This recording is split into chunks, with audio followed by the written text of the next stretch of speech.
हिंद दोस्तों, कैसे हैं आप सभी। आशा करता हूँ बहुत ही अच्छे होंगे। इस वीडियो में हम आपके लिए लेकर आए टॉप साइंस क्वेश्चन। ये ऐसे क्वेश्चन है सो बार बार एग्जाम में पूछते हैं, तो किसी भी एग्जाम की तैयारी कर रहे हैं जहां पर साइंस पूछा जाता है, यह वीडियो आपके लिए बहुत ही महत्वपूर्ण है। इसमें वही क्वेश्चन हैं जो एग्जाम में आपके बार बार पूछते हैं। तो वीडियो की शुरुआत करते हैं, देखते हैं पहला क्वेश्चन क्या पूछा है आपसे। पहला क्वेश्चन जो पूछा है वह पूछा है, प्रकाश की किरण जब वायु से पानी में प्रवेश करती है तो उसकी गति में क्या परिवर्तन होता है। आपसे पूछा कि प्रकाश की किरण जब वायु से पानी में प्रवेश करती है तो उसकी गति में क्या परिवर्तन होता है। चलिए बता दीजिए राइट आंसर। राइट आंसर क्या हो जाएगा? तो राइट आंसर जो हो जाएगा वो हो जाएगा ऑप्शन बी, घटती है। जब प्रकाश यानी कि वायु कम सघन माध्यम से पानी यानी कि अधिक सघन माध्यम में प्रवेश करता है तो उसकी गति घट जाती है। इसका कारण यह है कि सघन माध्यम में अणु अधिक घनिष्ठ होते हैं, जिससे प्रकाश तरंगों की गति कम हो जाती है। वायु में प्रकाश की गति लगभग 3 गुणे 10 की घात 8 मीटर प्रति सेकंड होती, जबकि पानी में लगभग 2.25 गुणे 10 की घात 8 मीटर प्रति सेकंड होती है। गति घटने के साथ साथ प्रकाश किरण लंबवत की ओर मुड़ती है। इस प्रक्रिया को अपवर्तन कहते हैं। अब चलते हैं अगले प्रश्न की ओर, देखते हैं अगला प्रश्न क्या पूछा है आपसे। अगला प्रश्न जो पूछा है वह पूछा है, ध्वनि किस माध्यम में सबसे तेज चलती है। आपसे पूछा है कि ध्वनि जो है किस माध्यम में सबसे तेज चलती है। चलिए बताइए राइट आंसर क्या हो जाएगा। तो राइट आंसर जो हो जाएगा वो हो जाएगा ऑप्शन बी, ठोस।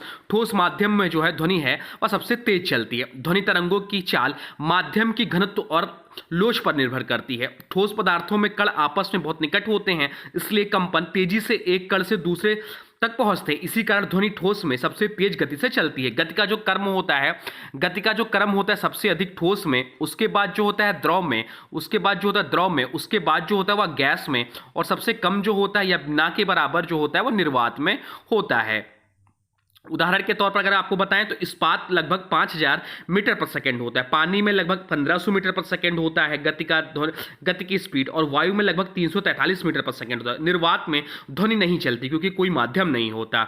अब चलते हैं अगले प्रश्न की ओर, देखते हैं अगला प्रश्न क्या पूछा है आपसे। अगला प्रश्न पूछा, दर्पण में बना प्रतिबिंब वास्तविक कब होता है। आपसे पूछा कि दर्पण में बना प्रतिबिंब वास्तविक कब होता है। चलिए बताइए राइट आंसर क्या हो जाएगा। तो राइट आंसर जो हो जाएगा वो हो जाएगा ऑप्शन ए, ऑल्टल।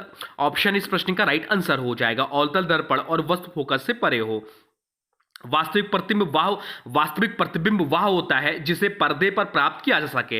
वास्तविक प्रतिबिंब अवतल दर्पण द्वारा तब बनता है जब वस्तु फोकस से बाहर अर्थात फोकस और वक्रता केंद्र से परे रखी जाती है। इस स्थिति में प्रतिबिंब वास्तविक उल्टा और वस्तु से छोटा या बड़ा होता है। अवतल दर्पण का उपयोग प्रोजेक्ट, सर्च लाइट, टार्च और सेविंग मिरर में किया जाता है। बाकी विकल्पों की बात करें तो उत्तल दर्पण की बात करें तो हमेशा आभासी, सीधा और छोटा प्रतिबिंब बनता है। समतल दर्पण की बात करें तो हमेशा आभासी और सीधा प्रतिबिंब बनता है। अब चलते हैं अगले प्रश्न की ओर, देखते हैं अगला प्रश्न क्या पूछा है आपसे। अगला प्रश्न जो पूछा है वह पूछा है, किसी चालक का प्रतिरोध किन पर निर्भर करता है। आपसे पूछा है कि किसी चालक का प्रतिरोध जो है किन पर निर्भर करता है। चलिए बताइए राइट आंसर क्या हो जाएगा। तो राइट आंसर जो हो जाएगा वो हो जाएगा ऑप्शन सी, ए और बी दोनों पर, यानी कि पदार्थ, लंबाई, क्षेत्रफल और तापमान, इन सभी पर निर्भर करता है। किसी चालक का प्रतिरोध निम्न कारकों पर निर्भर करता है। पदार्थ, हर पदार्थ की प्रतिरोधकता अलग होती है। तांबा और चांदी जैसे धातु अच्छे चालक होते हैं, कम प्रतिरोध होता है। रबड़ या लकड़ी जैसे पदार्थों का प्रतिरोध बहुत अधिक होता है। लंबाई की बात करें तो लंबाई का प्रतिरोध लंबाई के समानुपाती होता है। लंबाई बढ़ने पर प्रतिरोध बढ़ता है। अनुप्रस्थ क्षेत्रफल की बात करें तो प्रतिरोध क्षेत्रफल के व्युत्क्रमानुपाती होता है। मोटे तार का प्रतिरोध पतले तार से कम होता है। और तापमान, धातुओं में तापमान बढ़ने पर प्रतिरोध बढ़ता है। अर्धचालकों में तापमान बढ़ने पर प्रतिरोध घटता है। इसलिए जो किसी चालक का प्रतिरोध जो होता है वह पदार्थ, लंबाई, क्षेत्रफल और तापमान पर निर्भर करता है। अब चलते हैं अगले प्रश्न की ओर, देखते हैं अगला प्रश्न क्या पूछा है आपसे। अगला प्रश्न पूछा है, पीतल किसका मिश्र धातु है। आपसे पूछा है कि पीतल जो है किसका मिश्र धातु है। चलिए बताइए राइट आंसर क्या हो जाएगा। तो राइट आंसर जो हो जाएगा वो हो जाएगा ऑप्शन बी, तांबा और जस्ता का। पीतल एक मिश्र धातु है जो तांबा और जस्ता से मिलकर बनती है। इसमें सामान्यतः तांबा जो होता है 60 से 70% होता है, और जस्ता जो होता है 30 से 40% होता है। यह मिश्र धातु चमकदार पीले रंग होती हैं और विद्युत सुचालकता, जंग रोधकता और लचक के कारण इसका उपयोग लचक के कारण। इसका उपयोग जो होता है वह संगीत वाद्य यंत्रों में, नल में, सजावटी वस्तुओं में, स्क्रू व कार्टिज बनाने में किया जाता है। बाकी विकल्पों की बात करें तो तांबा और टिन जो है यह कांसा का मिश्रण है, लोहा और कार्बन जो है या इस्पात का मिश्रण है, और एल्यूमिनियम और तांबा जो है या ड्यूरालुमिन नामक मिश्र धातु बनाता है। अब चलते हैं अगले प्रश्न की ओर, देखते हैं अगला प्रश्न क्या पूछा है आपसे। अगला प्रश्न पूछा है ब्यूबिट्रॉल किस यौगिक का रासायनिक नाम है। आपसे पूछा कि ब्यूबिट्रॉल जो है किस यौगिक का सामान्य नाम है। चलिए बताइए राइट आंसर क्या हो जाएगा। तो राइट आंसर जो हो जाएगा वो हो जाएगा ऑप्शन है CuSO4 5S2O, जिसे कॉपर सल्फेट टेट्राहाइड्रेट भी बोलते हैं। इसका जो है सामान्य नाम है ब्यूबिट्रॉल। इसका रासायनिक नाम है कॉपर सल्फेट टेट्राहाइड्रेट। यह नीले रंग का क्रिस्टलीय यौगिक होता है, इसलिए इसे ब्यूबिट्रॉल कहा जाता है। इसका उपयोग कृषि में कीटनाशक के रूप में, प्रयोगशाला में रासायनिक परीक्षणों में और विद्युत अपघटन में गर्म करने पर यह अपना जल अणु खो देता है और सफेद रंग का निर्जल कॉपर सल्फेट बन जाता है। अब चलते हैं अगले प्रश्न की ओर, देखते हैं अगला प्रश्न क्या पूछा है आपसे। अगला प्रश्न पूछा है जब अम्ल धातु से प्रतिक्रिया करता है तो क्या बनता है। आपसे पूछा है कि जब अम्ल जो है एसिड धातु यानी कि मेटल से प्रतिक्रिया करता है तो क्या बनता है। चलिए बताइए राइट आंसर क्या हो जाएगा। राइट आंसर हो जाएगा ऑप्शन ए लवण और हाइड्रोजन गैस बनता है। जब कोई धातु अम्ल से प्रतिक्रिया करती है तो परिणाम स्वरूप लवण यानी कि साल्ट और हाइड्रोजन गैस उत्पन्न होती है। इसका समान अभिक्रिया जो होता है वह धातु प्लस अम्ल जब यह क्रिया करते हैं तो क्या बनेगा, लवण बनेगा और आपका बन जाएगा हाइड्रोजन गैस बनेगा। यानी कि Zn+2HCl जब अब क्रिया करेंगे तो बनेगा ZnCl2 + S2 जो हाइड्रोजन गैस है, और ZnCl2 यानी कि जिंक क्लोराइड यानी कि लवण है। यह पदक्रिया मुख्य रूप से सक्रिय धातु जैसे जिंक, मैग्नीशियम, लोहा आदि के साथ होती है। अब चलते हैं अगले प्रश्न की ओर, देखते हैं अगला प्रश्न क्या पूछा है आपसे। अगला प्रश्न पूछा है NaSCO3 का सामान्य नाम क्या है। आपसे पूछा है NaSCO3 का सामान्य नाम क्या है। चलिए बताइए राइट आंसर क्या हो जाएगा। तो राइट आंसर जो हो जाएगा वो हो जाएगा ऑप्शन बी बेकिंग सोडा का रासायनिक अणुसूत्र है NaHCO3। रासायनिक नाम है सोडियम हाइड्रोजन कार्बोनेट। रासायनिक सूत्र है NaSCO3। सामान्य नाम है बेकिंग सोडा। इसका उपयोग जो है बेकरी उत्पादों जैसे केक, ब्रेड में फूलने के लिए, अम्लता दूर करने की दवा में और अग्निशामक में। बाकी विकल्पों की बात करें तो कास्टिक सोडा जो है NaH होता है। इसका रासायनिक सूत्र जो होता है NaOH होता है। वाशिंग सोडा की बात करें तो इसका क्या है, तो इसका जो है Na2CO3 इंटू 10H2O हो जाएगा, यानी कि सोडियम कार्बोनेट डेक्राहाइड्रेट। और ब्लीचिंग पाउडर जिसे कैल्शियम ऑक्सीक्लोराइड बोलते हैं, इसका जो रासायनिक सूत्र हो जाएगा, रासायनिक अणुसूत्र वो हो जाएगा CaCaOCl2 इसका रासायनिक अणुसूत्र हो जाएगा। अब चलते हैं अगले प्रश्न की ओर, देखते हैं अगला प्रश्न क्या पूछा है आपसे। अगला प्रश्न पूछा है मनुष्य के शरीर का सबसे बड़ा अंग कौन सा है। आपसे पूछा है कि मनुष्य के शरीर का सबसे बड़ा अंग कौन सा है। चलिए बताइए राइट आंसर क्या हो जाएगा। तो राइट आंसर जो हो जाएगा वो हो जाएगा ऑप्शन बी। त्वचा जो है मनुष्य के शरीर का सबसे बड़ा अंग है।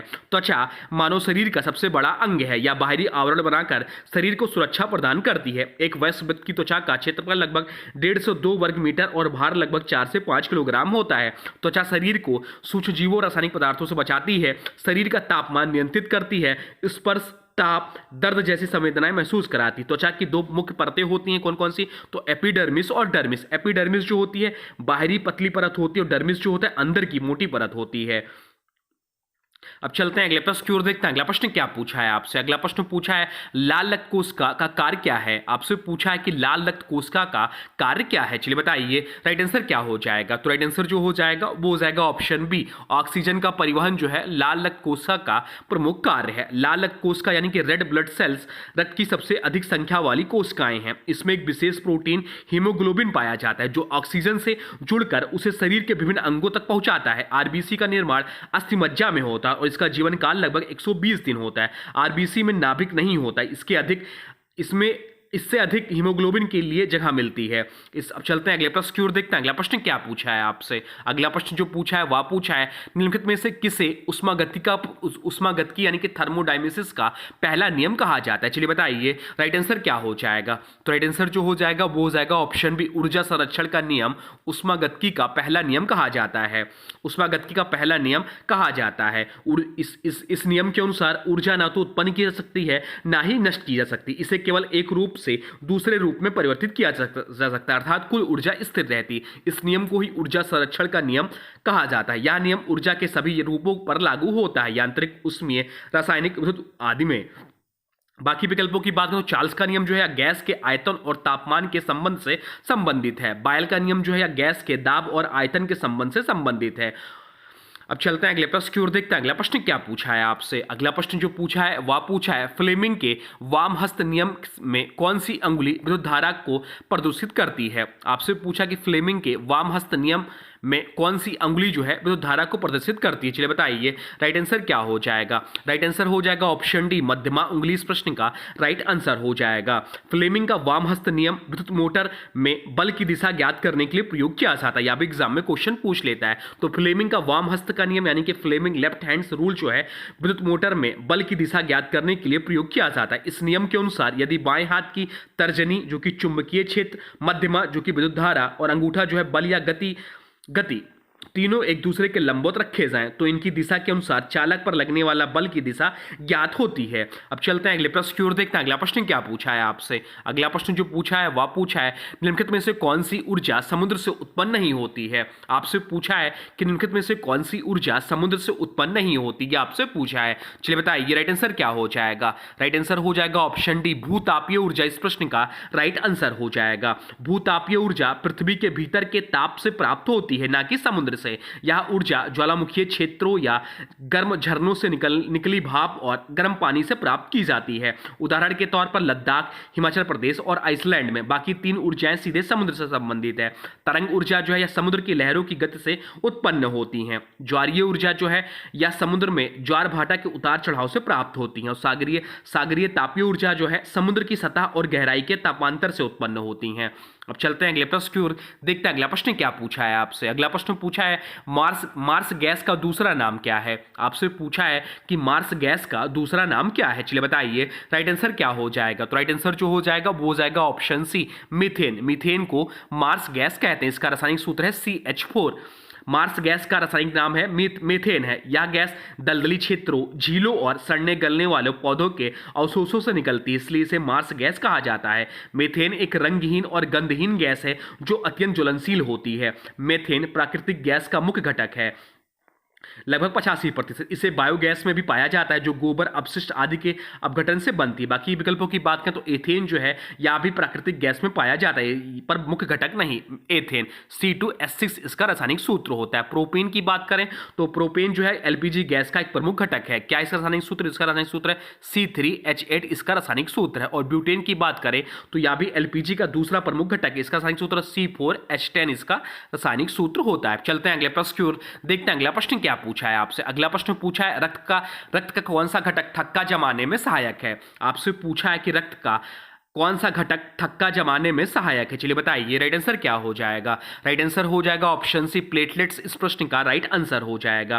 प्लेटलेट्स जो है रक्त के थक्का जमाने में मुख्य भूमिका निभाते हैं। जब शरीर में कहीं चोट लगती है तो प्लेटलेट्स उस स्थान पर इकट्ठा होकर थ्रोम्बोप्लास्टिन नामक रासायनिक पदार्थ छोड़ते हैं। यह पदार्थ कैल्शियम आयन और विटामिन के की सहायता से फाइब्रिन जाल बनाता है जो रक्त का थक्का बनाता है और रक्तस्राव रोकता है। प्लेटलेट्स का निर्माण अस्थिमज्जा में होता है और इसका जीवन काल लगभग 7 से 10 दिन होता है। अब चलते हैं अगले प्रश्न की ओर, देखते हैं अगला प्रश्न क्या पूछा है आपसे। अगला प्रश्न पूछा है प्रकाश संश्लेषण में कौन सी गैस उपयोग होती है। आपसे पूछा है कि प्रकाश संश्लेषण में कौन सी गैस उपयोग होती है। चलिए बताइए राइट आंसर क्या हो जाएगा। तो राइट आंसर जो हो जाएगा वो हो जाएगा ऑप्शन बी, CO2 का, कार्बन डाइऑक्साइड का। ऑप्शन बी इस प्रश्न का राइट आंसर हो जाएगा। प्रकाश संश्लेषण वह प्रक्रिया है जिसमें हरे पौधे सूर्य के प्रकाश की ऊर्जा का उपयोग कर कार्बन डाइऑक्साइड और जल से ग्लूकोज बनाते हैं। यह प्रक्रिया मुख्यतः पत्तियों के क्लोरोप्लास्ट में स्थित क्लोरोफिल नामक हरे वर्णक की सहायता से होती है। इस प्रक्रिया में ऑक्सीजन गैस उत्पन्न होता है जबकि गैस उपयोग होती है। ग्लूकोज की बात करें तो ग्लूकोज का रासायनिक अणुसूत्र ध्यान रखिए। ग्लूकोज का रासायनिक सूत्र होता है C6H12O6 इसका रासायनिक अणुसूत्र होता है, यह भी ध्यान रखिएगा। अब चलते हैं अगले प्रश्न की ओर, देखते हैं अगला प्रश्न क्या पूछा है आपसे। अगला प्रश्न पूछा है राइबोसोम का मुख्य कार्य क्या है। आपसे पूछा है कि राइबोसोम का मुख्य कार्य क्या है। चलिए बताइए राइट आंसर क्या हो जाएगा। राइट आंसर हो जाएगा ऑप्शन बी, प्रोटीन संश्लेषण राइबोसोम का मुख्य कार्य है। राइबोसोम को कोशिका का प्रोटीन फैक्ट्री कहा जाता है। इसका मुख्य कार्य है आरएनए के निर्देशों के अनुसार प्रोटीन का निर्माण करना। राइबोसोम दो रूपों में पाए जाते हैं, मुक्त फ्री राइबोसोम ये जो कि साइटोप्लाज्म में तैरते हुए पाए जाते हैं, संलग्न यानी कि रफ एंडोप्लाज्मिक रेटिकुलम की सतह पर होते हैं। बाकी विकल्पों की बात करें तो ऊर्जा बनाना यह कार्य माइटोकॉन्ड्रिया करते हैं, कोशिका विभाजन यह कार्य सेंट्रियोल से संबंधित, और सूचना भंडारण यह कार्य डीएनए करता है। अब चलते हैं अगले प्रश्न की ओर, देखते हैं अगला प्रश्न क्या पूछा है आपसे। अगला प्रश्न पूछा है हृदय रोग की रोकथाम में कौन सा विटामिन सहायक है। आपसे पूछा है कि हृदय रोग की रोकथाम में कौन सा विटामिन सहायक है, चलिए बताइए। राइट आंसर क्या हो जाएगा? राइट आंसर हो जाएगा ऑप्शन डी, विटामिन ई इस प्रश्न का राइट आंसर हो जाएगा। विटामिन ई जिसका रासायनिक नाम है टोकोफेरॉल, एक शक्तिशाली एंटीऑक्सीडेंट जो शरीर की कोशिकाओं को ऑक्सीकरण से होने वाले नुकसान से बचाता है। यह रक्त में वसा को ऑक्सीकरण से रोकता है जिससे कोलेस्ट्रॉल का जमाव कम होता है। इस प्रकार यह हृदय रोगों विशेष रूप से धमनियों में रुकावट को रोकने में सहायक है। विटामिन ई शरीर में प्रतिरक्षा प्रणाली को मजबूत करता है और त्वचा व प्रजनन तंत्र के लिए भी उपयोगी है। विटामिन ई के प्रमुख स्रोत जो है वो है वनस्पति तेल, बादाम, मूंगफली, अखरोट, हरी पत्तेदार सब्जियां। अब चलते हैं अगले प्रश्न की ओर, देखते हैं अगला प्रश्न क्या पूछा है आपसे। अगला प्रश्न जो पूछा है वह पूछा है कौन सा अंग शरीर में विषैले पदार्थ निकालता है। आपसे पूछा है कि कौन सा अंग शरीर से विषैले पदार्थ निकालता है, चलिए बताइए। राइट आंसर क्या हो जाएगा? राइट आंसर हो जाएगा ऑप्शन डी, गुर्दा इस प्रश्न का राइट आंसर हो जाएगा। गुर्दे यानी कि किडनी शरीर के मूत्र तंत्र के मुख्य अंग है। इसका मुख्य कार्य है रक्त से विषैले पदार्थ, अधिक जल और नाइट्रोजन युक्त अपशिष्ट को छानकर मूत्र के रूप में बाहर निकालना। प्रत्येक गुर्दे में लाखों नेफ्रॉन होते हैं जिन्हें गुर्दे की कार्यात्मक इकाई कहा जाता है। फेफड़े CO2 निकालते हैं यानी कि कार्बन डाइऑक्साइड निकालते हैं। यकृत रासायनिक रूप से विषैले पदार्थों को निष्क्रिय करता है लेकिन मुख्य निष्कासन कार्य गुर्दा करता है। अब चलते हैं अगले प्रश्न की ओर, देखते हैं अगला प्रश्न क्या पूछा है आपसे। अगला प्रश्न पूछा है डीएनए का पूरा नाम क्या है। आपसे पूछा है कि डीएनए का पूरा नाम क्या है, चलिए बताइए। राइट आंसर क्या हो जाएगा? तो राइट आंसर जो हो जाएगा वो हो जाएगा option A, deoxy nucleic acid. Deoxy nucleic acid DNA का पूरा नाम है। डीएनए यानी कि डीऑक्सी न्यूक्लिक एसिड वह आनुवांशिक पदार्थ है जो सभी जीवित प्राणियों की कोशिकाओं के नाभिक में पाया जाता है। डीएनए वंशानुगत गुणों को एक पीढ़ी से दूसरी पीढ़ी में पहुंचाने का कार्य करता है। डीएनए की संरचना डबल हेलिक्स होती है। यह संरचना जेम्स वाटसन और फ्रांसिस crick ने 1953 में बताई।